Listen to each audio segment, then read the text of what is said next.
Okay, well, I'm delighted that we're starting off our Port Life series again, and who better to start with than the Club President, Sam Shrouder. Now, Sam, as most people will know, is actually based in Cheltenham. I don't know what it's like down there, Sam, but it's horribly wet up here in Southport today. It's exactly the same here, Rob. It was probably a beautiful day when we started trying to do this, but the time it's taken us, it's now raining. We won't tell anybody about my technical inefficiencies, Sam. Thanks very much. I was going to say, it wasn't your problem, was it? It was my problem, because for half an hour we're trying to get it to work, and then Linda turns up and she said, why don't you press the camera on button? Oh, all right, lovely. See if that works. So we got there. Well, most importantly, how have you and Linda been during lockdown? How have you been keeping yourselves occupied? Yeah, it's been an interesting time, really, because I've sort of underlying health issues. I've actually sort of did 16 weeks of self-isolation. Okay. And once I realised I couldn't go and watch any cricket, I couldn't go and watch any football, I couldn't go to the pub, I couldn't go to a restaurant, I couldn't go to the theatre, I couldn't go to a concert, and we couldn't put on our Witchwood Festival. I thought, well, there's nothing to go out for. So I'm very lucky to have Linda, because she's the best company I could have had to be locked down with. And my son Ben rang me every other day. He's a pilot with BA, so he wasn't working. And we'd have a virtual pub hour of beer and silliness. So I've handled all of that. I've learned to play the mouth organ. Well, no, that's an exaggeration. I can play 5 songs on the mouth organ. And I sort of started decluttering. But it was pointed out all I'd done was take a load of stuff from one room and put it on the floor of another room. So that doesn't really work. Are you going to come and bring that mouth organ to Southport and play it in the box, Sam? No, you wouldn't want that. Not that good, I don't think Twinkle Twinkle Little Star would be a massive hit in any part of the ground. Okay. Well, I know you've actually been supporting Southport for many years. Can you give us a little bit of background as to how you actually started supporting Southport? Absolutely. My dad was a massive Everton fan, season ticket holder, and in the 1954-55 season, the last game of that season, I think it was played on the day of the cup final, and it was a 5 o'clock kickoff. It was against Scunthorpe, and we turned up. Well, A, I loved it. B, my dad realised he wasn't able to get me to Goodison on a regular basis. Also, I started playing for the school team, so he'd like to come and watch. And so he transferred his affections, but I fell in love with it straight away. And the following season, we went 19 games undefeated. And at one stage, we had a really good chance of getting into the old second division. So that was the start of it. He was a very gentle man and never criticised. And he taught me really to see the best in everything, which is a very good thing if you support Southport. Yeah. And it was epitomised by returning home one day after we'd lost 6-1 at home to Hartlepool. And my dad, as I say, he never criticised. This was as bad as it got. He said, that was a bit disappointing today. And I said, oh no, Dad. I said, it was a great goal. He said, Sammy, it was a penalty. I know, but it was Wilf Charlton, and he took it really well. And that stood me in really good stead for whatever it is, 65 years, isn't it? Oh, golly, I'm getting old. Yeah, and I've read your book. For anybody who hasn't read Sam's book, Play It Again, Sam, it's a very, very good read, and it's still available on Amazon. I was checking the other day, so people can still get hold of it. You've had quite a how should we say, colourful life when you read your book, haven't you? A little bit away from Southport, then you came back later on and became a director. How did that come about? Yeah, well, I've always supported Southport. I played football, so that stopped me, coming along. I lived all over the country, so that didn't always help. But, my heart was always there. I used to get the Southport Visitor. Wherever I was, I got the Southport Visitor sent by post. My dad always came. And then in 1990-ish, so we'd had a goodish season, and then all the players left with Mickey Taylor to go to Fleetwood, and we were left with 3 players. So I wrote to Charlie to say, this is dreadful, what's going on? Obviously, he took my letter very seriously and threw it in the bin. So then I wrote another letter, which was a little stronger, and being Charlie, of course, he rang me up, and in no time at all, he talked Apollo into being the club sponsor. And so hence my involvement in the club. But first and foremost, I've just been a fan. I just love watching the football.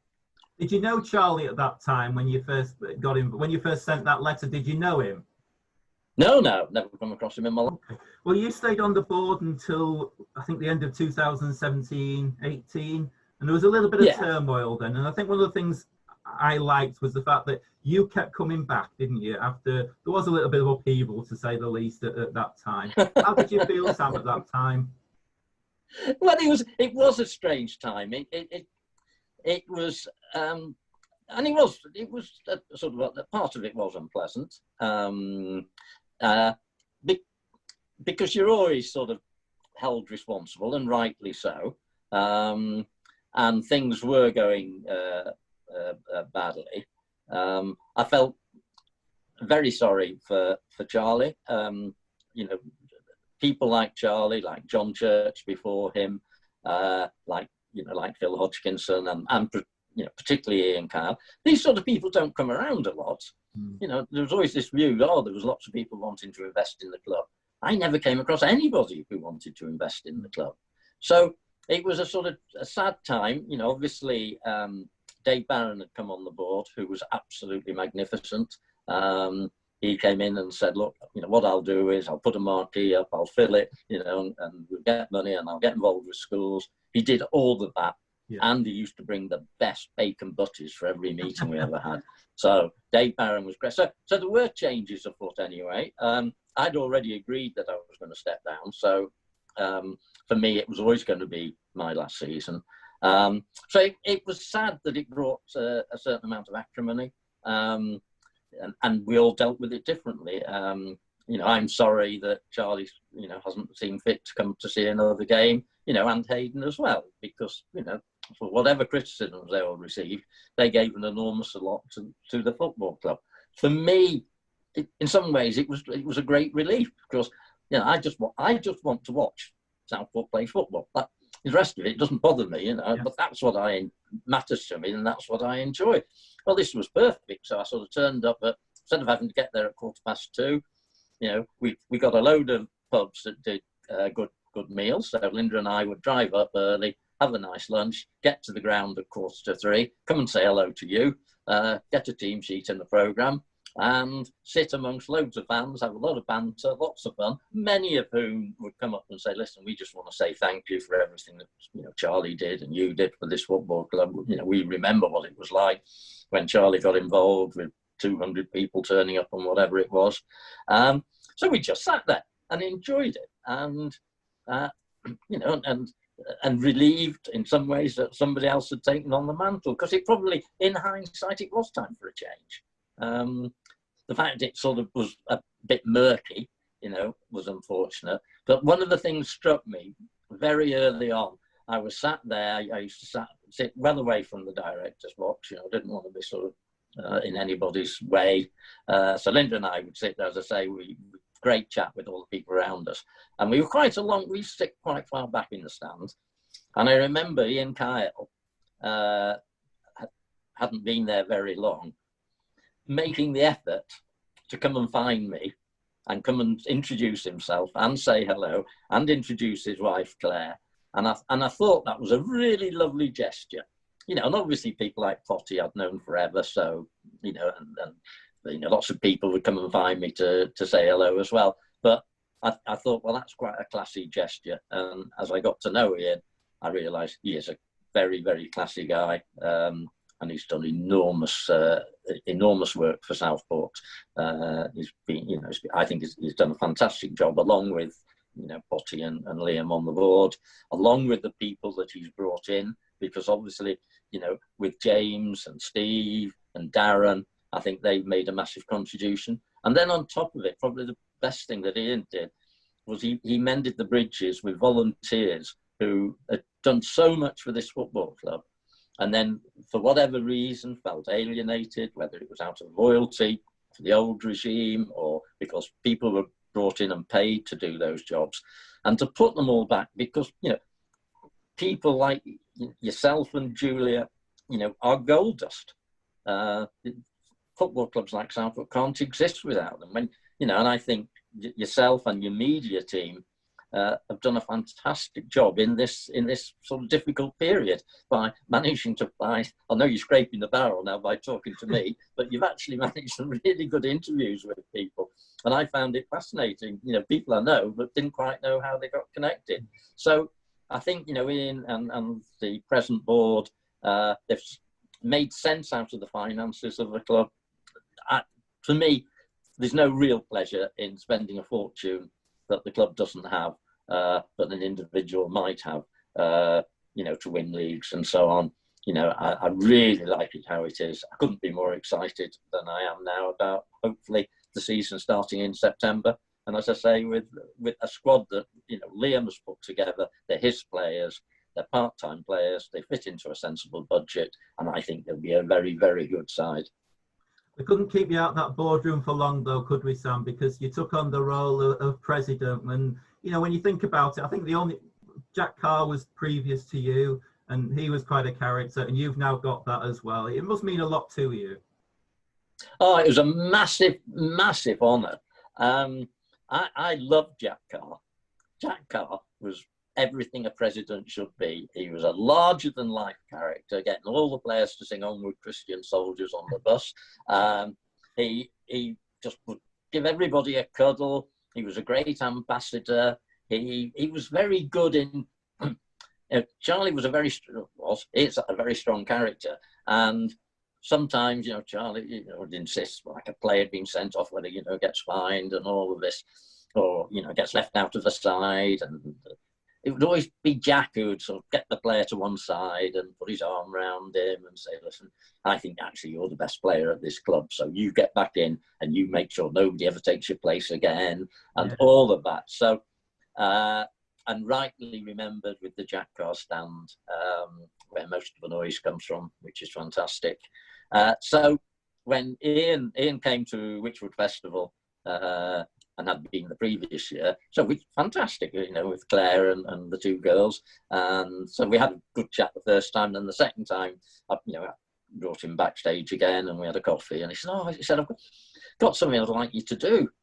Something, my head's thinking Witchwood Festival. What would he like me to do? And he said, "I'd like you to become the honorary life president." And I was overwhelmed.